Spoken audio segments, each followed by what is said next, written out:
I see Israeli in the news. I see Israel in the news. I see the country Israel in the news. There's going to be a falling off of a prime minister or a person in leadership government in Israel.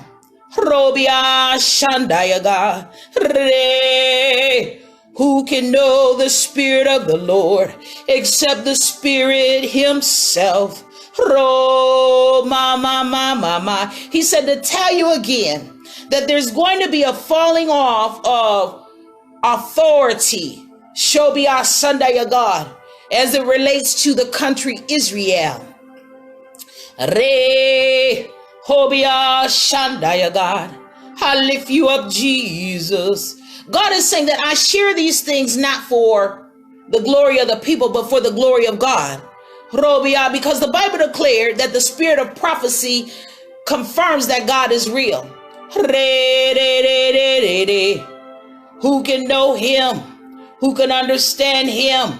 Who can be like him? Who can be like Jesus? Robia Shambaya God. God just took me into the spirit. And in the spirit, I'm standing in the middle of the earth's core. After 12 years in power, Benjamin Netanyahu has been ousted as Israel's prime minister after a new coalition government won a vote of confidence in parliament. It will be led for 2 years by the right-wing nationalist Naftali Bennett, and as part of a power-sharing deal, he will then hand over to the centrist Yair Lapid for a further 2 years. Here's our Middle East correspondent, Tom Bateman. They've waited for 12 years. In this divided country, for the people who wanted to oust their most enduring leader. Now it's their moment.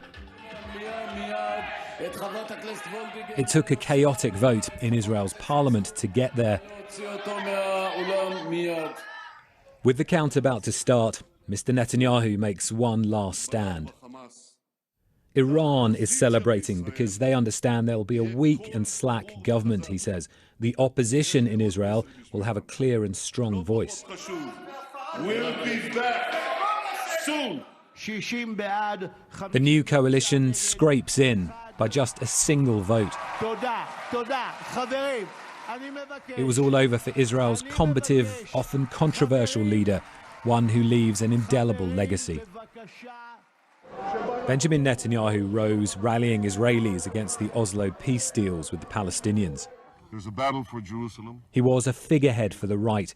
Supporters saw him as Mr. Security, but opponents despised his tough brand of nationalism.